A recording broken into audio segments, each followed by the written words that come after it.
Good morning students. మనం last క్లాస్లో ఏం చెప్పుకున్నామా, energy from different sources.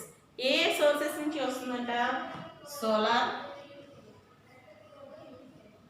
Wind energy, water, geothermal energy. ఈ సోలార్ ఎనర్జీకి మెయిన్ సోర్స్ ఏంటి? సన్. ఈ సన్ ఏం చేస్తుంది? ఇది సోలార్ ఎనర్జీకి మనం ఎక్కడి నుంచి వస్తుంది? సన్ నుంచి వస్తుంది. సన్ నుంచి వచ్చే రేస్ వేటికి అవసరం? మెయిన్ ప్లాంట్స్కి అవసరం. ప్లాంట్స్ ఏం చేస్తాయి? ఈ సన్లైట్ని యూజ్ చేసుకొని ఫుడ్ని ప్రిపేర్ చేసుకుంటుంది. ఓకే,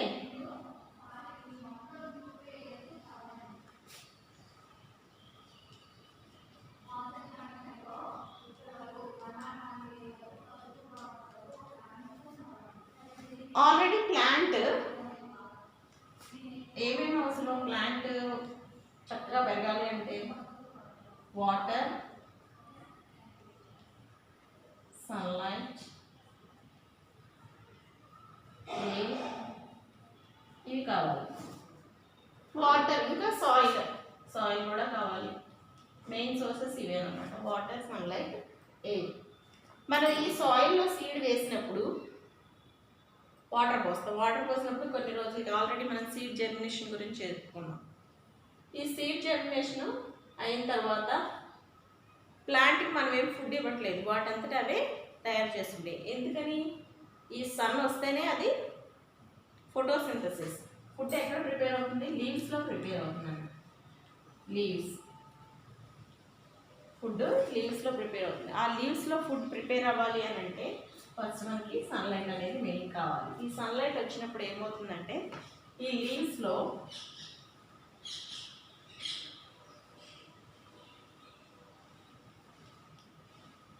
స్టొమాటో ఉంటుంది. ఆ స్టొమాటో ద్వారా ఫోటోసింథసిస్ అనే ప్రాసెస్ జరిగి ఫుడ్ ప్రిపేర్ చేసుకుంటుంది. ఆ ఫుడ్ ప్రిపేర్ చేసుకున్నప్పుడు ప్లాంట్స్ అంటే మనం ఎక్కువ హ్యూమన్స్, యానిమల్స్,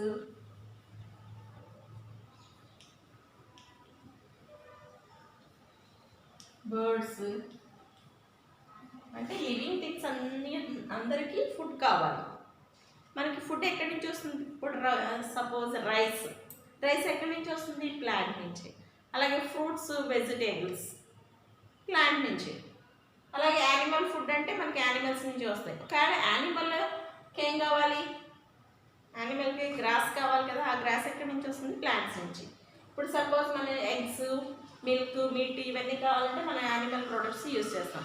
అవి కావాలి, యానిమల్స్ కావాలి అంటే యానిమల్స్ బతుకుండాలి కదా. అవి బతుకుండాలంటే వాటికి ఏముండాలి? గ్రాస్ ఉండాలి. అంటే మనం ఎక్కువ మెయిన్ దేని మీద ఆధారపడి ఉంటున్నాం? ప్లాంట్స్ మీద. ప్లాంట్స్ దేని మీద ఆధారపడిపోయి ఫుడ్ ప్రిపేర్ చేసుకుంటూ సన్. అంటే సోలార్ ఎనర్జీ అనేది మనకి చాలా ముఖ్యం. Next wind energy. ఈ విండ్ ఎనర్జీతో మనం ఏమేమి మూవ్ అవుతాయని చెప్పాం? సెయిల్ బోట్, అలాగే విండ్ మిల్స్.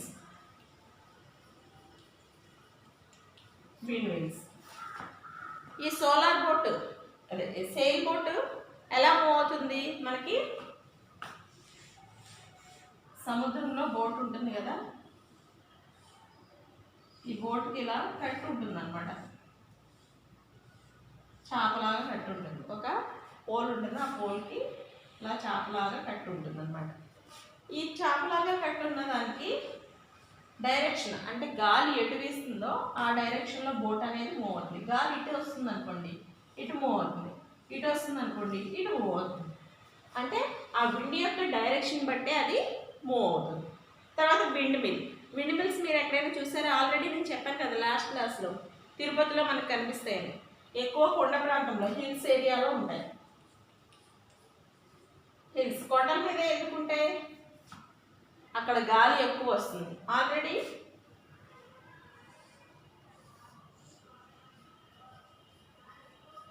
ఈ విండ్ మిల్స్ నుంచి కూడా మనకి కరెంటు ప్రొడ్యూస్ అవుతుంది. ఇది విండ్ మిల్స్ విండ్ని యూజ్ చేసుకొని ఇది తిరుగుతూ ఉన్నప్పుడు లోపల ఆ కరెంట్ అనేది ఉత్పత్తి అవుతుంది, ప్రొడ్యూస్ అవుతుంది. అలా ఈ విండ్ ఎనర్జీ ద్వారా కూడా మనం ఎలక్ట్రిసిటీని తీసుకోవచ్చు. ఇప్పుడు మనం వాటర్ అండ్ జియోథర్మల్ ఎనర్జీ గురించి చెప్పుకుందాం. ఇది లాస్ట్ క్లాస్లో చెప్పుకున్నాం కదా, సోలార్ ఎనర్జీ, విండ్ ఎనర్జీ గురించి. ఇప్పుడు వాటర్ ఎనర్జీ గురించి చెప్పుకుందాం. Water energy and geothermal energy. Page number 63 open చేయండి అమ్మా అందరూ. Wind energy and water energy, geothermal. Wind energy గురించి చెప్పుకున్నాం కదా. Water energy.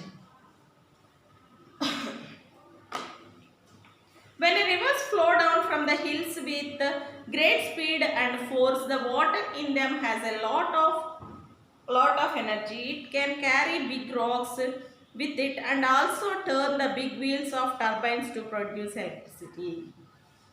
ఈ విండ్ ఎనర్జీ అంటే రివర్స్ ఏమవుతాయేమో ఎప్పుడు ఫ్లో అవుతూనే ఉంటాయి.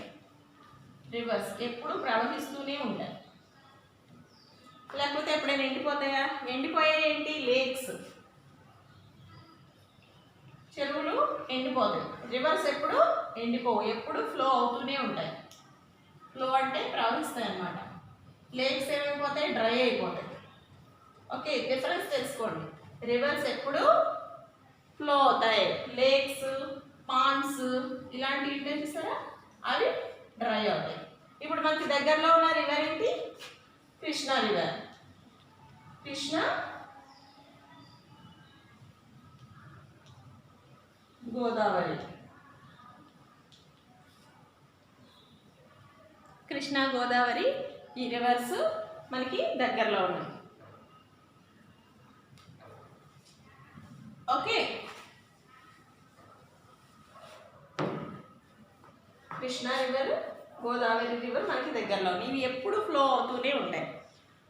when the river flow down from the hills, ఈ రివర్ ఎక్కడ పుట్టింది? ఆల్రెడీ మనకి హిల్స్ దగ్గర పుట్టింది అనమాట. హిల్స్, కొండల మీద పుట్టింది అనమాట రివర్. ఎందుకని? ఇప్పుడు మంచు కొండలు ఉన్నాయి కదా, ఆ మంచు కొండల యొక్క మంచు అంటే మనం ఎలా అంటే, ఇప్పుడు సపోజ్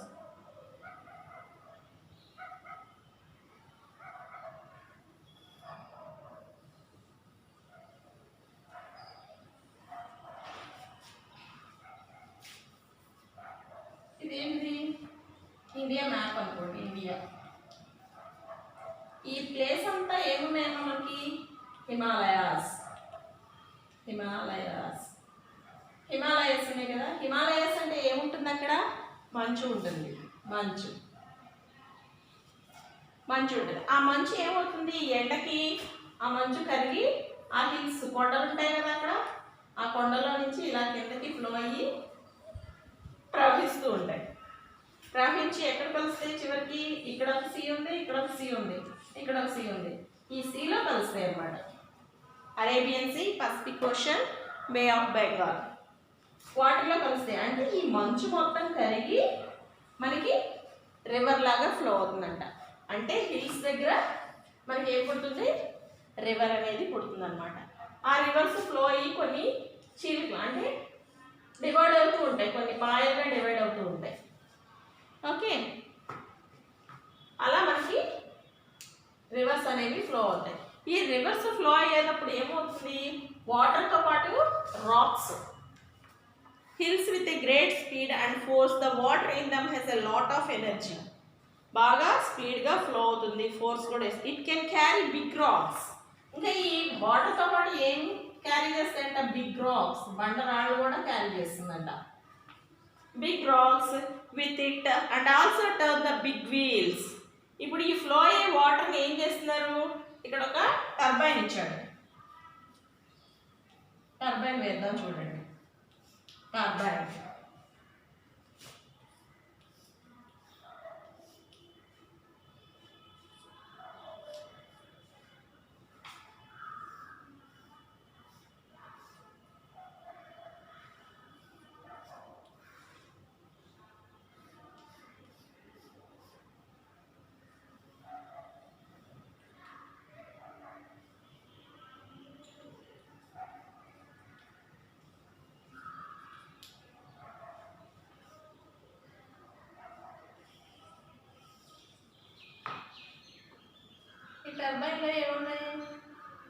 చిన్న చిన్న కప్స్ లాగా ఉన్నాయి.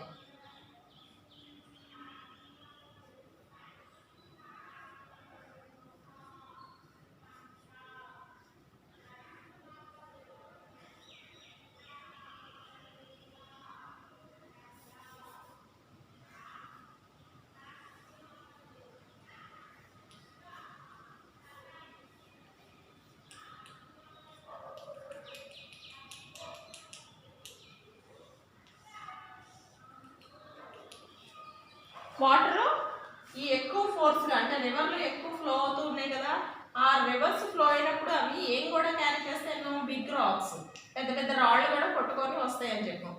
అంటే ఆ వాటర్ ఎంత ఫోర్స్గా వస్తుంది అన్నది మనం అబ్జర్వ్ చేయాలి. అక్కడ మెయిన్ పాయింట్ ఆ వస్తున్న ఫోర్స్తో మనం ఏం చేస్తాం, ఒక పెద్ద పైప్ తీసుకొని, ఇప్పుడు మనకి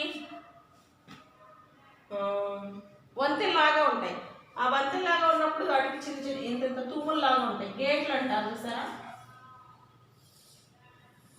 మనకి ఇప్పుడు కృష్ణా బ్యారేజ్ ఉంది, ప్రకాశం బ్యారేజ్, ఆ ప్రకాశం బ్యారేజ్ దగ్గర గేట్స్ ఉంటాయి, గేట్స్. అలాగే ఈ పెద్ద పెద్ద ఏం పెట్టారు, పైప్స్ పెట్టారు, అది ఇది అనుకోండి, ఈ పైప్స్ ఇవి అనుకోండి. ఈ ఫ్లోగా వస్తున్న వాటర్ దీంట్లో నుంచి ఈ వీల్లోకి పడతాయి. ఈ వీల్లోకి పడిన తర్వాత ఈ వీల్ తిరుగుతూ ఉంటే ఈ మోటార్ జనరేట్ అయ్యి ఇక్కడ కరెంట్ అనేది ప్రొడ్యూస్ అవుతుంది. ఇది మనం చూడాలి అని అంటే మనకి ఎక్కడ కనిపిస్తుందంటే శ్రీశైలం వెళ్ళినప్పుడు మనకి ఇలాంటివి కనిపిస్తాయి. ఎందుకంటే శ్రీశైలంలో అక్కడ కరెంట్ ప్రొడ్యూస్ అవుతుంది, కరెంట్ ఉత్పత్తి అవుతుంది అనమాట. అది ఎలా జరుగుతుందంటే ఇదే ప్రాసెస్. ఏ ప్రాసెస్ అవుతుంది, వాటర్ ఎనర్జీ.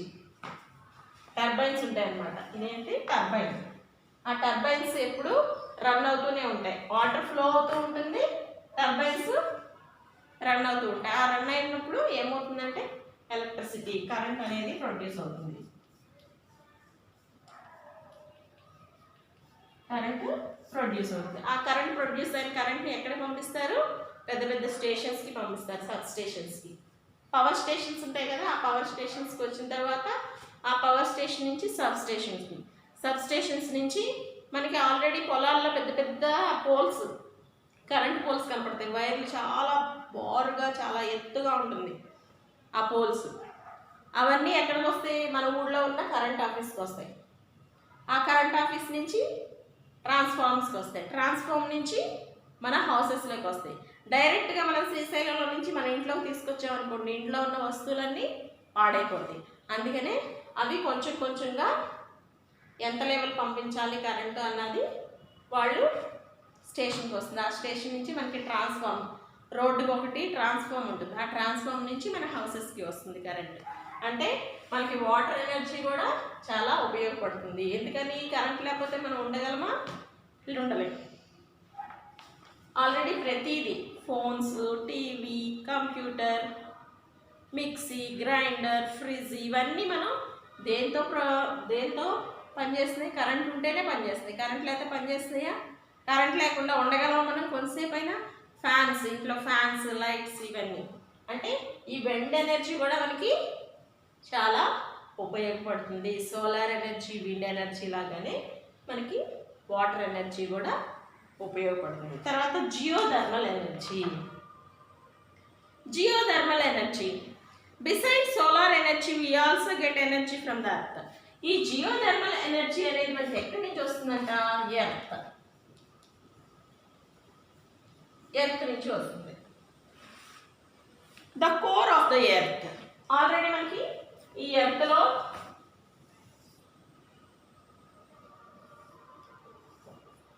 త్రీ లేయర్స్ ఉంటాయి. ఫస్ట్ది core, crust. First crust, core, mantle, అలా త్రీ టైప్స్ ఉంటాయి.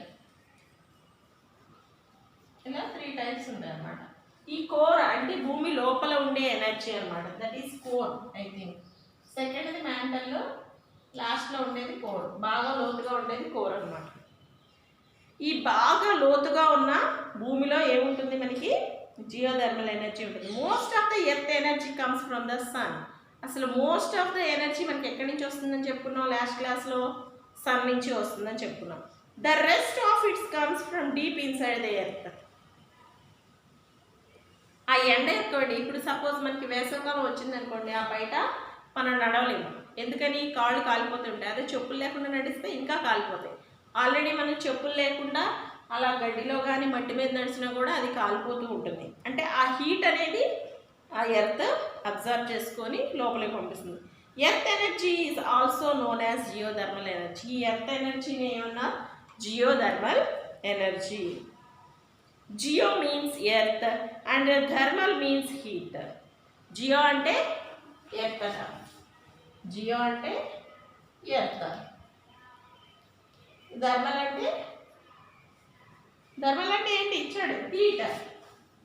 ఎర్త్లో ఉండే హీట్ని జియోథర్మల్ ఎనర్జీ అంటారు అనమాట. So geothermal means earth heat. This heat is used to turn turbines and generate electricity. ఈ హీట్ని use చేసుకొని అక్కడ కూడా టర్బైన్స్ అనేవి వర్క్ అవుతుందంట. ఆ టర్బైన్స్ వర్క్ చేయడం వల్ల మనకి ఏం ప్రొడ్యూస్ అవుతుంది? కరెంట్ అనేది ప్రొడ్యూస్ అవుతుంది. తర్వాత ఎక్స్క్రీటా ఉంది చూడండి. In 2006, wind turbines generate enough electricity for more than 2.4 million homes in the United States.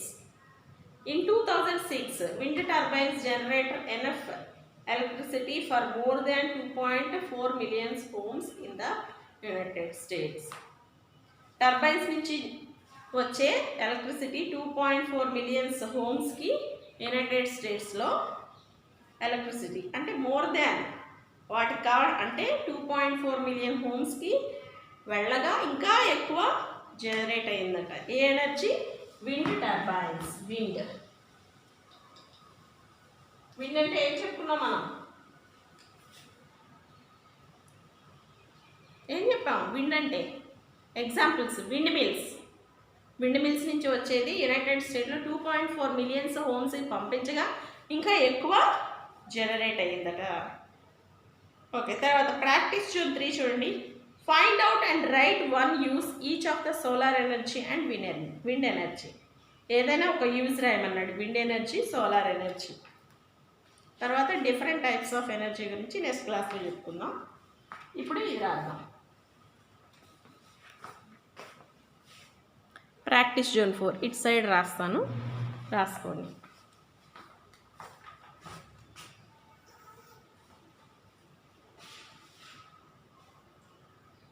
Practice Zone 3.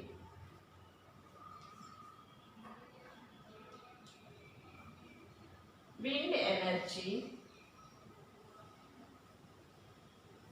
is used to sail boats,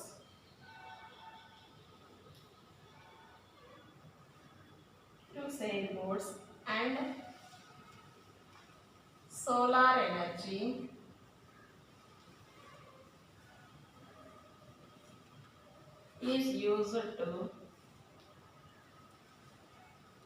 is used in solar cooker,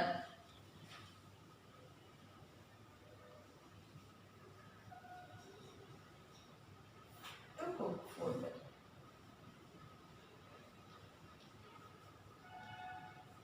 Wind energy use చేసుకొని sail boats is used to sail boats. Wind energy is used to sail boats and solar energy is used in solar cookers to cook food. ఈరోజు homework work book open చేయండి. Work book page number 36. Already first question చదివాం కదా. Second question, match the different types of ants with their functions. Already ఇక్కడ మనకి wings ఉండి చిన్నగా ఉన్న ant ఏం చేస్తుంది? మేటింగ్ చేస్తుంది. అలాగే పెద్ద యాంట్ వింగ్స్ ఉంటాయి, అదేం చేస్తుంది? Laying eggs. ఇంకా వింగ్స్ లేకుండా ఉన్న యాంట్ ఏం చేస్తుంది? Building nest. తర్వాత fourth question. Okay, fourth question, describe the stage of pupa in the life cycle of ants. చూడండి question, describe the stage of pupa in the life cycle of ants.